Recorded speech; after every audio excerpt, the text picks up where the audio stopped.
কেউ আসবে না তোমাকে বাঁচাতে। না তোমার বাবা, না তোমার ভাই, না তোমার বোন, না তোমার হাজবেন্ড, নো ওয়ান। তোমার হ্যাপিনেসের, তোমার সাকসেসের এইটার দায়িত্ব কারো না, বাট তোমার নিজের। এই কথাগুলো অনেক খারাপ লাগবে, বাট আমি সেটাই বলবো তোমাকে, যেটা আমার নিজের শোনার অনেক দরকার ছিল। অনেক বেশি খারাপ লাগে, ভিডিও স্কিপ করে চলে যাইতে পারো। তুমি এখন আর ছোট নাই যে তোমার বাবা মা বা টিচার তোমার লাইফের গাইডেন্স দিবে। এখন সবকিছু তোমার নিজের হাতে। তুমি সাকসেস পাবা না পাবা না, তুমি ফেল করবা, সবই তোমার নিজের হাতে। যত তাড়াতাড়ি তুমি এটা একসেপ্ট করতে পারবা তত তোমার জন্য ভালো। এখন তুমি যেটা করবা সেটা ইদার তোমাকে সাকসেস এনে দিবে অথবা ফেলিয়ার এনে দিবে। তোমার ফিউচার দেখতে চাও, তুমি বর্তমানে যে কাজটা করতেছো না সেটাই তোমার ফিউচারের মিরর, সেটারই তোমার ফল পাবা। তুমি এখন ভালো করলে রেজাল্ট ভালো আসবে, খারাপ করলে রেজাল্ট খারাপ আসবে। এখন যে তুমি এই ডিসিপ্লিন মাইন্ডসেট যেটা চুজ করতেছো সেটাই তোমার ফিউচার শেপ করবে। তুমি যদি এখন ভিকটিম মাইন্ডসেটে থাকো অলওয়েজ, তুমি বেশি দিন চাইতে পারবে না। আমি যদি আমার নিজের ট্রমা নিয়ে কথা শুরু করে দেই, তুমি শেষ, আমিও শেষ। এই এতগুলা জিনিসের পরেও আমি সেটা কখনো নিজেকে ভিকটিম বানিয়ে রাখি নাই। আমি অলওয়েজ লাইফে মুভ ফরওয়ার্ড করার চেষ্টা করতেছি। ইভেন তুমি যে সাকসেসফুল মানুষগুলো দেখো, ওরাও লাইফে কঠিন থেকে কঠিন পেইন দিয়ে গেছে, কঠিন থেকে কঠিন ট্রমা দিয়ে গেছে, ওরা সেটা হিল করছে অ্যান্ড নিজের উপর ওয়ার্ক করছে, অ্যান্ড সেটা সত্ত্বেও ওরা ভিকটিম প্লে করে নাই। ওরা লাইফে চেঞ্জ করছে, লাইফে ভালো কাজ করার চেষ্টা করছে, নিজেকে সাকসেসফুল বানানোর চেষ্টা করছে। Nobody cares if you have a trauma বা তোমার কোনো হিলিং এর দরকার আছে, you have to heal yourself. কোনো প্রিন্স চার্মিং আসবে না বাঁচাইতে। সবকিছু তোমার উপর, তোমার হ্যাপিনেস, তোমার সাকসেস, সবই তোমার উপর। আমি অনেক মানুষকে দেখি যে ব্লেম গেম খেলে, যে ওর বাবা মাকে বা আশেপাশের পরিবেশ বা বাকি সব জিনিসকে ব্লেম করে যে এর কারণে আমি সাকসেসফুল না। কিন্তু ওরা এটা বুঝে না যে বাবা মার দায়িত্ব ছিল পড়ানো, তোমাকে পড়াইছে। এখন কি, এখন সব তোমার নিজের হাতে। এখন তো আর তার দায়িত্ব নাই, তার দায়িত্ব শেষ, এখন তোমার নিজের দায়িত্ব। এখন কেউ কারো কিছু যায় আসে না তুমি সাকসেস হইলা না ফেল করলা। আমি যতগুলো সাকসেসফুল মানুষ দেখছি, আমি প্রত্যেকটা সাকসেসফুল মানুষকে এটা দেখছি যে ওরা ওদের নিজের লাইফটা নিজের হাতে নিয়ে নেয়। ওরা অন্য কারোর জন্য ওয়েট করে না, অন্য কারো আশায় থাকে না। ওরা এমন একটা মাইন্ডসেট রাখছে যে ওরা নিজেরা যদি নিজের লাইফ না পরিবর্তন করে কেউ ওদের বাঁচাইতে আসবে না। তুমিও এরকম মাইন্ডসেট অ্যাডাপ্ট করবা, আদারওয়াইজ পরে ফিউচারে যে অনেক বড় শিক্ষা খেয়ে তারপর বুঝবা।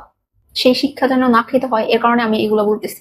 যত তাড়াতাড়ি তুমি এটা একসেপ্ট করবা ততই তোমার জন্য ভালো, ততই তোমার লাইফটা ইজি হয়ে যাবে। তোমার অনেক বড় অ্যাম্বিশন, কিন্তু তুমি যদি অ্যাকশন না নাও তাহলে তো সেই তুমি সারা জীবন প্ল্যান করতে করতেই যাবা। সো তোমার অ্যাম্বিশন অনুযায়ী তোমার অ্যাকশনও নিতে হবে। তোমার কোনো এক্সকিউজ তোমার কোনো কাজে আসবে না। সো এখনো কেন এক্সকিউজ দিতেছ যে আমার এটা নাই, এর কারণে আমি এটা করতে পারতেছি না।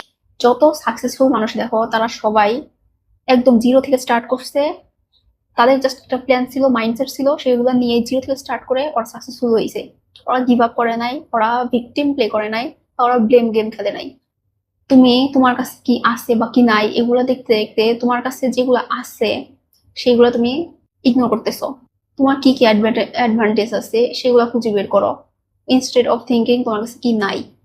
ধরো তোমার কাছে কিছুই নাই, জিরো থেকে স্টার্ট করো। তোমার কাছে জাস্ট ফোন আছে, সেটা দিয়ে রিসার্চ করো, সেটা দিয়ে কাজ করো, কিছু একটা করো। পারফেক্ট টাইমিং কখনোই হবে না। পারফেক্ট টাইমের জন্য যদি তুমি ওয়েট করতে থাকো, তুমি সারা জীবন ওয়েট করতে করতেই যাবা। কারণ লাইফ কখনোই পারফেক্ট হয় না, একটা না একটা সমস্যা থাকে, সবারই থাকে। Realise that marriage is not safety. Prince charming এসে তোমাকে বাঁচাবে এটা কোনো সেফটি না। তোমার বাবা মা কেউ তোমার সেফটি না। তোমার সেফটি তুমি নিজে। তোমার সেফটি তোমার মানি, তোমার সেফটি তোমার ক্যারিয়ার, তোমার সেফটি নিজের বাসা, নিজের টাকা দিয়ে বাই করছো, নিজের নামে রেজিস্টার করা সেই বাসা। একটাই লাইফ, তুমি তোমার হাইয়েস্ট পটেনশিয়াল অ্যাচিভ করার চেষ্টা করবা। এর এখনো তোমার দেরি হয় নাই। তুমি আজকে যদি ঘুম থেকে ওঠো, আজকেও নতুন ফ্রেশ স্টার্ট, তুমি আজকে থেকে স্টার্ট করতে পারো, বা এই মুহূর্তে তুমি স্টার্ট করতে পারো। সোসাইটি মেয়েদের একটা ডেডলাইন সেট করে যায় যে এই এই বয়সের পরে এটা করতে পারবে না, সেই বয়সের পরে সেইটা করতে পারবে না। বাট আমি তো হট রিচ নানি, দাদি, আন্টি এগুলো হতে চাই। আমি থামবো না, দেখবা 50 বছরে আমি ওয়ার্কআউট করতেছি। আর যারা বলে টাকা ইম্পর্টেন্ট না, তাদের জিজ্ঞেস করো বাসার কেউ অসুস্থ হইলে টাকাটাই সবার আগে কাজে লাগে। সো এইগুলা কাউকে বলতেই দিবা না। তুমি আগে নিজে আর্ন করো, তারপরে চিন্তা করো যে টাকা ইম্পর্টেন্ট না ইম্পর্টেন্ট না। আমাদের শেখানো হয় টাকা খারাপ, ব্লা ব্লা ব্লা। টাকা আসলেও খারাপ না, মানুষ খারাপ ভালো হয়। টাকা জাস্ট সেই জিনিসটা বাড়িয়ে দেয়, ভালোকে আরো ভালো বানিয়ে দেয়, ভালো কাজ করার সুযোগ দেয়, এবং খারাপরা আরো খারাপ কাজ করে।